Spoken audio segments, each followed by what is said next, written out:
Uh, just, you know, just a lifetime of it. It's a lifetime of getting your hopes up and the same thing over and over and over again. Apparently, we used to win stuff. Apparently, we used to, pretty routinely win cups, domestic cups, the odd European title here and there. We just don't seem to have whatever it is that just that sort of steel to see us through occasions like that. I get it. I said it in the pre-match preview, and I know what many people will be saying. What were you expecting? We were going away to Anfield. I get that. I wasn't expecting us to absolutely, definitely win tonight, but I was at least expecting us to put up a fight, and we just didn't. We just didn't. Again, that's what makes these type of performances more frustrating, more painful to stomach. It's not that we've lost. That's not great. That's not fun. Losing is never great, especially not in a semi-final or something. It's the manner of it. It's the manner of it. Time and time again. Whenever we get to these, we all laugh at Arsenal last night, and it's fun. It's funny to see Arsenal kind of give it all the mouth and then, bottle it, literally bottle it away at St James's Park in an atmosphere, all that type of thing. But tonight, Spurs just didn't show up. Didn't show up. I think we played for maybe there was probably about 15, 20 minutes of the first half where I thought, we look all right. We look quite organised. We look quite kind of comfortable in what we're doing. And we just we didn't do anything on that. We didn't build on that. We didn't go into any other gear. We didn't kick it up another level whatsoever. I just didn't get it. I just didn't get what that performance is. It just feels like another wasted opportunity. I mean, you can't really. We got to have some. We do. I mean, as much as I'm disappointed and as much as this is irritating, you do have to have some perspective. A second leg away at Anfield in a semi-final is not a walk in the park, is it? It's not an easy fixture. But like I say, the ire for me anyway is just directed to just how lackluster that was. It was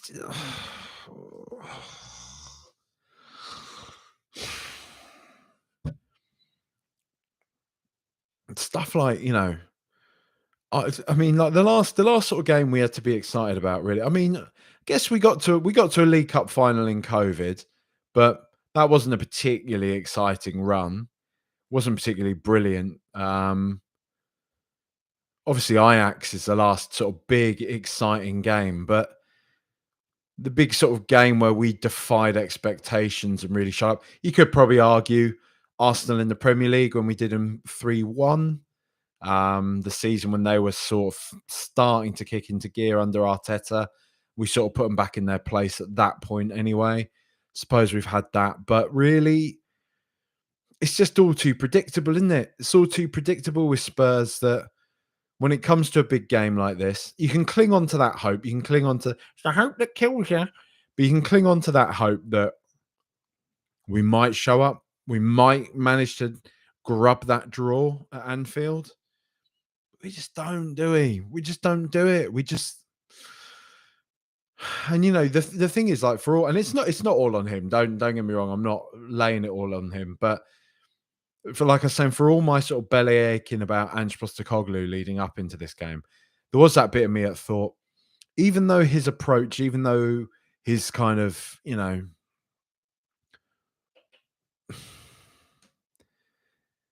caution to the wind type approach might not be great across an entire league season. It might, see our form end up the way it kind of has done this year. But at least in cup competitions, maybe that's the type of energy that we need. Maybe in a big game like this, a semi-final away at Anfield, maybe that kind of that approach from Ange is going to, you know, come up trumps for us, but it just hasn't, has it? But it's not him. I'm not like I'm just saying that was my hopeful thing. That was my fanciful thing. But just gutted about that, man. I'm gutted to just sort of have sat there for like we have done for the last 90 odd minutes. I mean, I can't imagine if you'd gone up there like that. I feel terrible. I mean, whatever, you know, you can say it's a nice day out. It's good to travel away and all that sort of thing. But still, even just being sat there for 90 minutes watching that on the sofas, like, when what part do we start to get excited again in this game? Are we just sitting here and just sort of waiting for the inevitable? And it just felt that way, didn't it? A bit like after Liverpool got there first, you just kind of thought, are we going to fight back into this one? I don't know. I don't think so. I don't know. It's just, I'm so tired of this sort of this roller coaster, this bloody football club of getting to these kind of pinch points, getting your hopes up, getting excited against your better judgment, still getting excited, and it, of course, ending up the way that all the detractors said it was going to, all the way all the Sky Sports people said it was going to. Tottenham don't do this, Tottenham don't win there, Tottenham don't do that type of thing. And we just don't, do we? Like, we just don't. I just don't get it. I don't get how we so consistently just wilt in these type of games. Like, what is it? What is it? You know, you can even go through like the Pochettino era. Pochettino, who was, you know, the greatest manager we've had in this sort of modern era, in the Premier League era. I think I cast my mind back to like what was it? Was it? I think it was 2017-18. Was it when we played Man United in the FA Cup semi-final? Just similar to this, just didn't show up. We were arguably, no, we were a better side than United at that point. And as soon as it got to like a semi-final game, we were like, oh well, you know, we don't win those, so I guess we'll just kind of after you, Manchester United. Go on, have fun.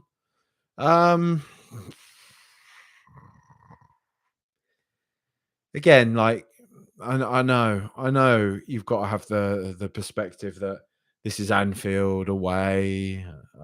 Yeah, I know. You just want to see a bit more fight, don't you? You want to see a bit more of like just something there from them. Grant Echo Sonic says, ugh, couldn't watch that. Connor Mummery says, pint, question mark. Con, mate. Yeah. Go on. Get me a pint of lime and soda, mate, please. I'll have that. Gazetronic says, hashtag someone out. Quazed says that was pathetic. Hope it means a performance and not just my opening to this podcast. Jonathan Gray, some fight, please. Zeros and ones. ENIC has created a culture of accepting our place in the food chain. The money in the Premier League rewards mediocrity. I think there's maybe something there. James Glanville, I disagreed with you for so long on Bentancur, but I'm fully on board now. What is the point in him? Timid, nothing performance yet again. Beat plate, Bentancur with a generational stinker tonight. One of my mates said, your new Højbjerg, Bentancur. I bet you're going to give it to him tonight, aren't you? And honestly, I'd release him after the game. I just don't know why we continue to just incubate him. I don't get it. He's just pointless. Like, I get it. Like, there's these performances, like the Brentford game. I've seen loads of people say after that Brentford game, oh, he was well good. He was really good against Brentford. Was he? Like, I think he was just sort of there. He's just kind of, he's never letting a cat out. He's never, I don't think he ever really commands a game. I don't think he ever really dominates it in the way that, all right, he's not going to be Rodri, but he doesn't even come close to someone like Declan Rice or something like that. It's just, let alone, even like, look at somebody like, look at Tonali at Newcastle, maybe a player that they're not exactly the same, but sort of similar players, similar kind of, stature probably in the game and all that type of thing. It's just miles off that. Like when we last played Newcastle, Tonali was absolutely pulling strings. Bentancur never does anything like that. Games like tonight, like every now and again, he gets possession of the ball, and you sort of think, oh, he's all right. But games like tonight, and I mean that against like lesser opposition. When we're playing in games like this, like Liverpool, playing games like that Newcastle game or whatever, I don't even know if you play against Newcastle. But games like tonight, the Liverpool game, when the opposition sort of midfielders are up at him, when they're in his face, he just loses the ball time and time again. Does nothing with it. Shirks defensive responsibility. Is just like Højbjerg used to do. He's just a coward. Never looks to provide that option for anybody. And people have been digging out Sarr tonight, and people can dig out Sarr. Fine, if that's their prerogative. I don't think he played particularly well tonight. But the thing I will say about Sarr is that he makes himself available. He always provides an option. He's brave. He looks to get involved. Bentancur just doesn't. Bentancur just strolls around and acts like he's got some God-given right to be there. I'm just tired of him, man. Like you got Bergvall coming on, who's 18 years old, right? Playing his first sort of proper season of, let's say, elite level football, right? No disrespect to the Swedish league, all that type of thing. And he's just comprehensively outperforming him. It's just pathetic, man. It's pathetic.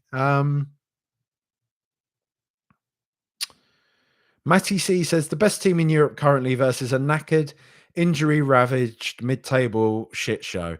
Unfortunately, the result reflects the reality of our situation. Yeah, Matty, but at the same time, I do get your point. Like, yeah, and I have been quick to say that we are playing away at Anfield and everything, but it still doesn't mean that we can't show some sort of fight in there. We just didn't. Barring the odd one player or two. Spence, again, brilliant performance, brilliant player. I thought Danso looked pretty good. Thought Archie Gray, as per usual, pretty decent. Richarlison, I think, tried his best for as long as he could.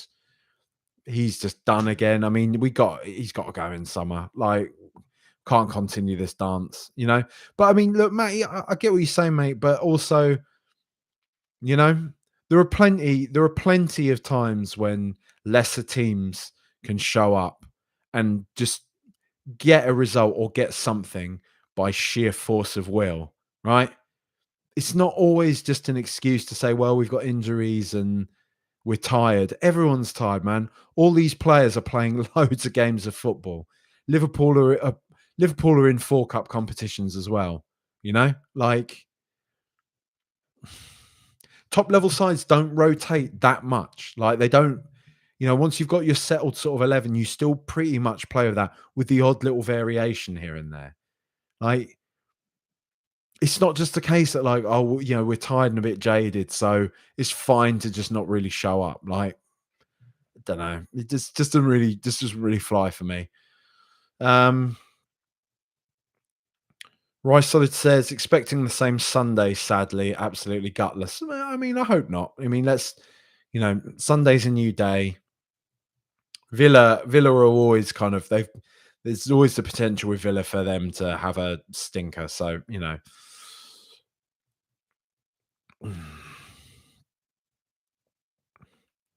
YouTube guy says, that was so disappointing. I thought we still had a chance after the first half. I thought maybe we were going to turn it on in the second, but instead we capitulated. Yep.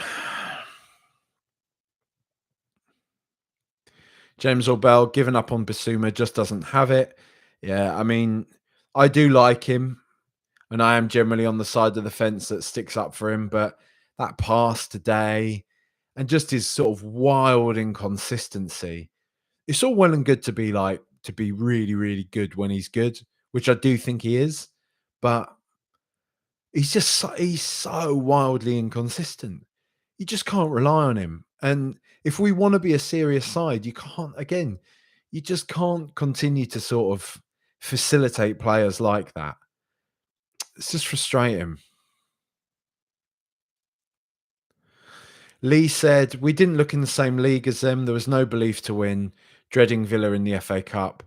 I'm not dreading Villa. I still kind of am hopeful that we can maybe get something there. In terms of Liverpool, yeah, we are a different, like they are leagues away from us now. They just are. And I guess that is partly to sort of Matty C's point earlier. That is kind of also the reality. And as I've been saying, Anfield away, it's never a banker, is it? Complete opposite of that, really. What's the opposite of a banker?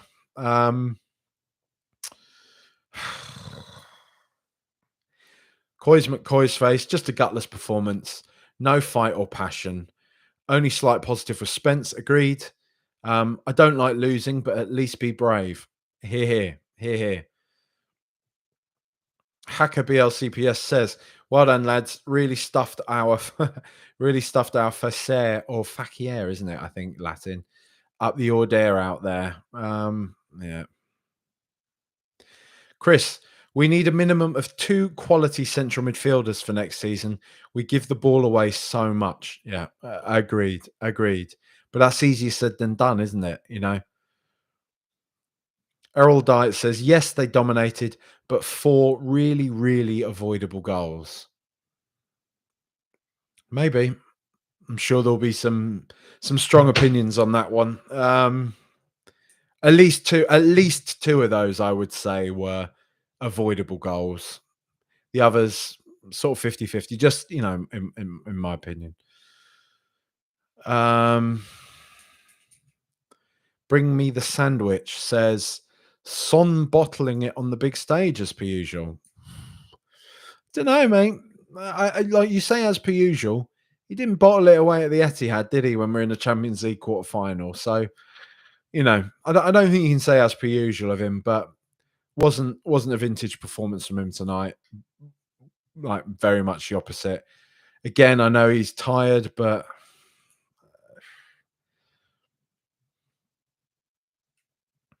here's an interesting one. Then Walex says, Porro has played only one more game than Mo Salah. So why are we so tired? There you go. Sort of just to the point I was making earlier. I don't think it's always just an excuse for us to just perform badly. James Forster says, got to build the team around Gray and Spence. Those two don't seem to be phased by anything. Need more like them. I agree entirely, mate. Jed Spence is, he's a magnificent player. As if there's any conversation as to whether or not he retains his place in the side when Porro and Udogie are both, fit and firing, if you like. He's got to be first name on the team sheet for me. He's an astonishing footballer. Brilliant player. Toby Jones. Wonder if it's the Toby Jones. Didn't even know if he's a Spurs fan. So fed up of our players rolling for Liverpool. Oh, the mighty Reds. Better not show up and get stuck into them or put it on their players or anything like that. We beat this lot 4-1 at Wembley in 2017 and look at the trajectory of both clubs since. We were in our pomp and Levy let us stagnate whilst Liverpool built themselves back up. Levy out. I mean, it's a very, very good example, Toby. It's one that, I'm not calling your point right. I'm just saying it's one that a lot of people make, is that we were kind of neck and neck with Liverpool for quite some time, starting to regularly finish above them in the league, take their place in like the top 4, in taking Champions League place from them. Looked like we were really onto something, and just, it just went, didn't it? Just stagnated, just disappeared.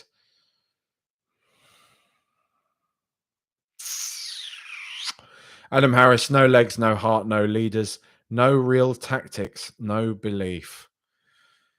Um, yeah, I don't know. It's a shame, man. It's just a shame that 4-0. Well, 4-1 on aggregate. 4-1 on aggregate. So at least we got one goal. Arsenal lost 4-0 over their two legs. So there you go. There you go. That's something. We won the scored a goal on aggregate trophy. Come on, you Spurs. Let's do the players. So Anton Kinski, quite a dodgy performance tonight. I thought, I got to say, I don't want to jump on the young lad, but a lot of like whiffy moments, a lot of weird kind of jumping up and trying to punch the ball when there was no real need to. Kicking looked not very good tonight. Looked quite right. I mean, just poles apart from the player that made his debut against Liverpool, who looked absolutely unbelievable. Very, very whiffy performance tonight. And like I've been saying, look, I think he's a very good player. I think he's very promising. I think he's going to be a great one for the future, hopefully. But when Vicario's back, he starts. He's back in the team. Kinski, he blew everyone away. I think with his debut, and a lot of the talk was, well, Vicario's going to have a tall order getting his place back in the side once he's there. But I don't. I think over the last few games, I think it's become clear that Kinski's not there yet. But he's a young player. He's a young player. Signed halfway through a season. We'll just cut him some slack. And I am cutting him slack. I'm not digging him out. I'm just saying it wasn't a very assured performance tonight, and I don't think he's looked that assured really. The last few times I've watched him play, Archie Gray, he's just a wonderful player. He had one little moment where he nearly messed up. I think he passed the ball across the face of goal, and Liverpool sort of managed to steal it. But look, for the most part, he's a wonderful player. I mean, not for the most part, for pretty much the whole part. He's a wonderful player, lovely player. Can't wait to see more of him as his career unfolds. Hopefully at Tottenham Hotspur. There's no hot takes to be had on Archie Gray tonight, other than he's a wonderful player, great acquisition, and a great player for the future. Been one of our players of the season. Kevin Danso, right? I was encouraged. I was encouraged enough by Danso's performance. He looks built for Ange Postecoglou football. Like, he's quick, he's strong, he's fit, he's rangy, gets up and down the pitch. It's exactly what we need. It's what Ange Postecoglou's football requires. I thought he looked alert. I thought his tackling was pretty decent. I thought he read the game pretty well. Thought he looked quite good in the air. Anfield away on your debut, difficult. But I thought he was good. I thought he was good. Again, not drawing any big conclusions from it tonight, but I was more encouraged than not watching him play today. So, Ben Davies, not one of his finest performances. And I'm a big Ben Davies fan, but not one of his finest performances tonight. I didn't think Liverpool, highly combative, up in your face, and I don't think he was particularly bad, but I just don't think he was particularly good. I think he kind of got a little bit lost in the occasion and against the opposition tonight. Jed Spence, just put that man wherever he wants to play. Like, an unbelievable player. No discernible weaknesses for me. Brave, tenacious, technically sound, quick, strong. He's got the lot. Wonderful, wonderful, wonderful player. I'll be absolutely fuming if Ange Postecoglou even contemplates dropping him from the side. You have to build the team around, as you know, as it was said to me earlier, you have to build the team around players like that. You just have to. He's a wonderful talent, brilliant player. Keep him there as long as you can. Yves Bissouma,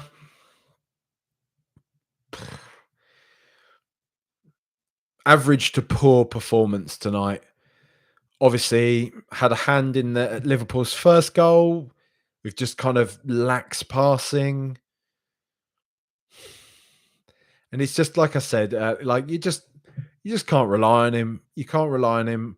He's brilliant when he's brilliant, but then you have so many games when he either sort of does exactly what he did tonight, that kind of lax passing that gets you in kind of trouble, or he's just sort of nowhere to be seen. And I don't know.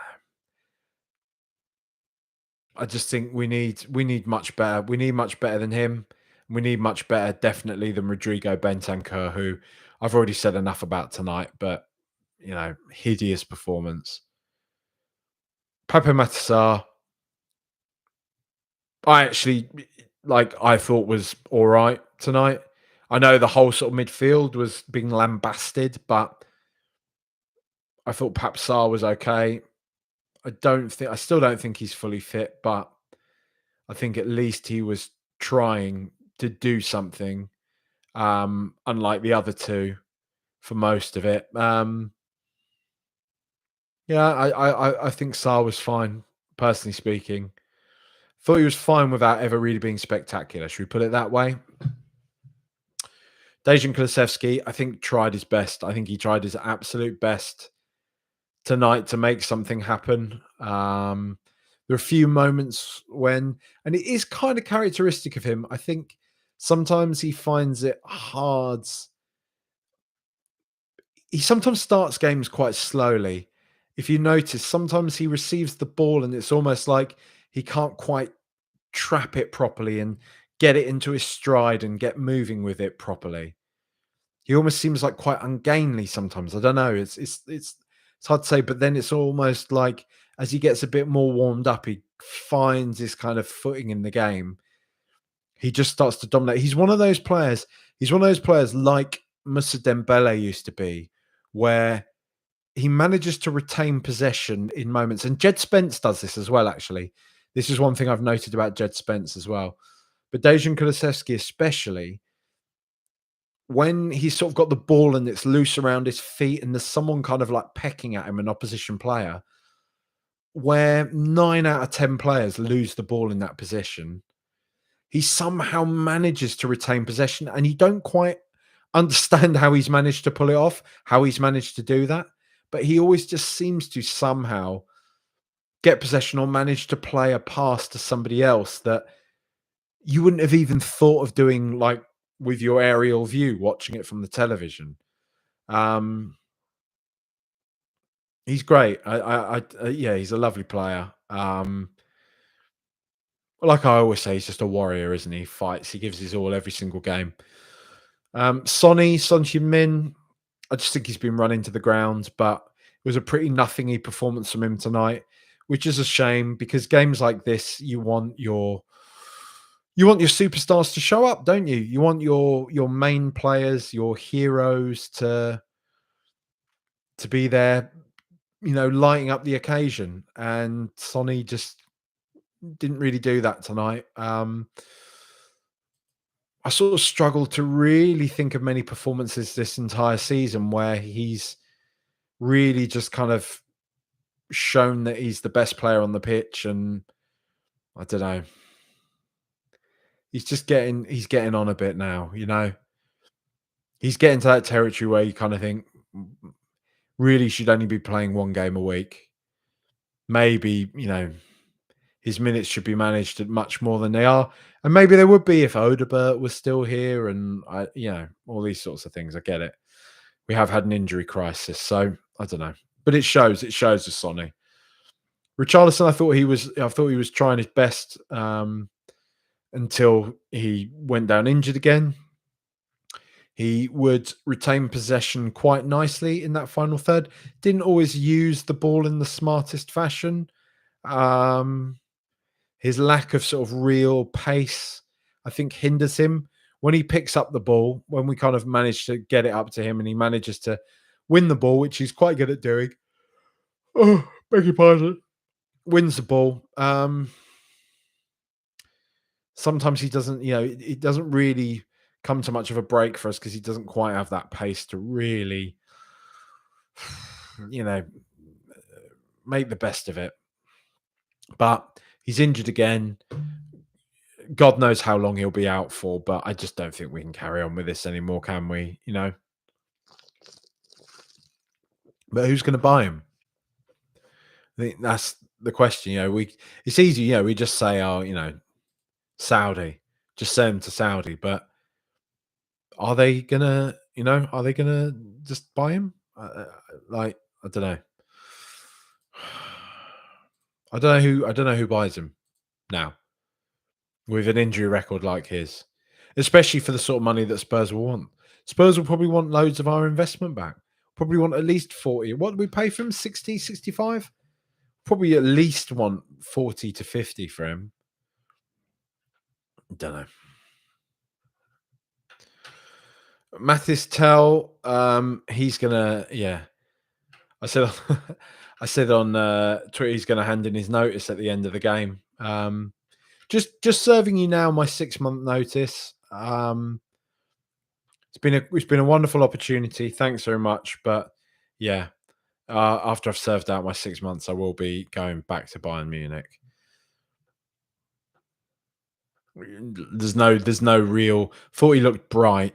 Should we say that? Looked like he was always kind of trying to press, trying to do what he could, but by the time he was on the pitch, really, which is kind of mad to say, the game was beyond us, wasn't it? We just weren't doing anything, and there was no service to him. There was not even half a chance kind of being given to him. So, poor Mathis. Lucas Bergvall, as soon as he came on, he looked better, looked more tenacious, looked like he had more of a fight in him, looked more switched on than so many of the senior players ever do.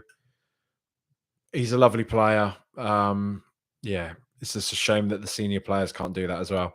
Pedro Porro, sort of weird when he came on. We pushed Spence up in front of him, played them both down the right. I saw what we were sort of trying to do, but it just didn't really work, did it? But Porro was all right, wasn't he?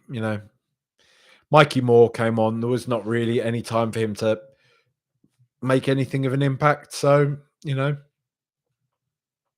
really have much of an opinion on him. But yeah, there we go. Spurs out of the League Cup, lost the semi-final. I mean, as my mate George said on Twitter today, you can't imagine the footballing gods wouldn't pass up the opportunity to see Spurs get to a cup final, beating City, United, and Liverpool en route, and not find it the cruelest and most hilarious irony to have us lose said cup final to a Newcastle United side that haven't won a trophy in 70 years. But now it's not a reality we have to face, unfortunately, because I think Newcastle Tottenham would have been a proper final. It would have been a proper final, not just any sort of final, a proper final. Two sort of sides desperate for silverware. Two sides who, although Newcastle have generally gotten the better of us the last few times we played them, I still think two sides that can show up and confidently reckon they could win the match. Could go either way. And it would have been a good one for the neutrals as well as, I would have looked forward to that. But now it's going to be Liverpool against Newcastle. Liverpool who are probably going to beat Newcastle. Let's be real. And, normality resumes. To dare us to do, to dare us to dream. And here we are, we keep dreaming. Still sat here disappointed once again. Another lackluster performance. Another crumble on the big stage. And yes, there are some mitigating circumstances behind it, but do you know what? Sooner or later, if you want to win stuff, you just have to win these games. And I get the point. If you want to sit and say, this is Liverpool, they're just better than us. Did you really expect to win that? Yeah, fine. You can put it that way. But also, if you actually want to win stuff, you have to every now and again win these type of games. And it is all well and good in the aftermath to say, well, what were you expecting? But that's not how football works, is it? You know? It's not always rational. The capacity to hope, the propensity to dream and to envisage a scenario in which Tottenham are the victors from this sort of game. We are the heroes. The headlines are all, Ange Postecoglou's tip-top Tottenham Hotspur. Win away at Anfield. Get the draw. Make it to Wembley. Spurs are on their way to Wembley. We could have all been listening to Chaz and Dave all day tomorrow. Getting ready for a final in March, Again, it's just sort of stamped out. Again, it's another big game where we're left here just sort of making excuses for ourselves and saying, well, what were we supposed to do? But, that's not very to dare is to do, is it? Not very to dare is to do at all.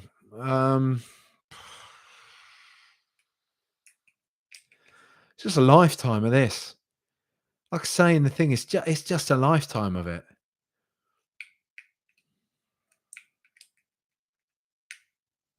So many big games, so many false dawns. It's just mad. It's just mad. In the 80s, winning the UEFA Cup, now called Europa League, back-to-back FA Cups, all this sort of mental stuff that we used to do. And now there's nothing. The problem is we go into these games just already sort of thinking, well, we're not going to win this, are we? And you just wonder how much of that is like going through the club as well, goes through the playing staff, goes through the non-playing staff, just everyone at the club with this sort of, well, our place in this conversation is to maybe have some exciting young players who might be good one day, but let's not expect too much.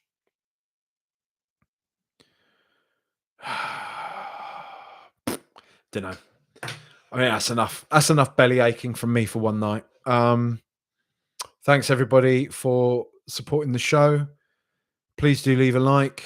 Please subscribe. Please leave a rating. Please leave a review. Please do all these things for me. Please. Pathetic. You snivelling coward. Please. Do all that. Do it now. There you go. I'm not going to be as polite. Do it. It's Patreon. Patreon.com/RTRpod. Sign up for the Patreon. Patreon.com/RTRpod. Get a 7-day free trial. Come and do that. Sign up for the 7-day free trial. And whatever. Get involved. Listen to the other content and watch the other content that I put on there. If you don't want to do that, like I say, please just leave a rating. Please leave a review. Like, subscribe, all that type of stuff. Wasn't our day today, but we got a cup competition, cup showdown again on the weekend against Aston Villa. Fingers crossed we can stay alive in that one. But yeah, disappointing tonight. Well done to Liverpool. Can't take anything away from them other than Van Dijk's elbow at the start, which a bit nasty, wasn't it? But still, whatever. Yeah, well done, Liverpool. You've done it again. You've beaten us. I hope you're happy. Well done. You've beaten Tottenham again. Hope you're very proud of yourselves.